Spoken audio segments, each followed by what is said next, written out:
So as a point of departure, I'd just like to introduce you briefly to the GSMA Disaster Response Program, which was created under the acknowledgement that there's a growing role of mobile in disaster response and disaster preparedness, and that operators, mobile network operators, have more to offer than just basic connectivity. And indeed, what we're seeing is that networks are becoming part of the basic emergency response infrastructure, and that access to mobile communications is being increasingly seen as a basic humanitarian need in its own right. So 6 billion mobile connections, 4 out of 5 new connections made are in the developing world. And this obviously suggests that there's significant opportunity for mobile to play a comprehensive role in this space. However, it's not a traditional area of engagement for operators. It's not in their core line of business for many of them. So how do we understand what their roles and responsibilities are in this changing landscape, and how do we also understand who they should partner with and how in the humanitarian community?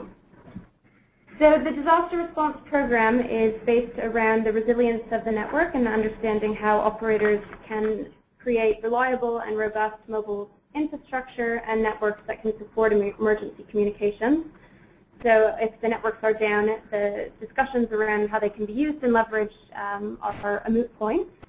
And we also work to understand how the operators in our association can partner better with their humanitarian counterparts. So we've done a lot of research on some of the challenges, some of the best practices and experiences across both industries and stakeholder groups.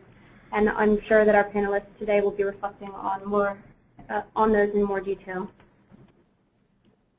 One of the things that we've identified through the industry is that there are a number of frequently faced challenges, one of which is the increasing demand placed on operators in emergencies to provide different types of communication support to humanitarian actors, and understanding which ones they partner with, what they bring to the table, what their partner in the humanitarian sector brings, and how they ensure that the services that they're delivering together meet the needs and meet the most important needs of the communities that they're meant to service.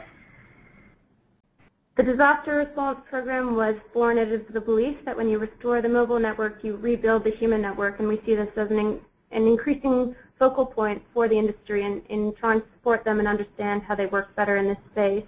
So I hope that we'll learn more about this today from our panelists, and that the experiences that they can bring to us from the field, both the challenges and opportunities, will be reflected so that we can move this conversation forward productively.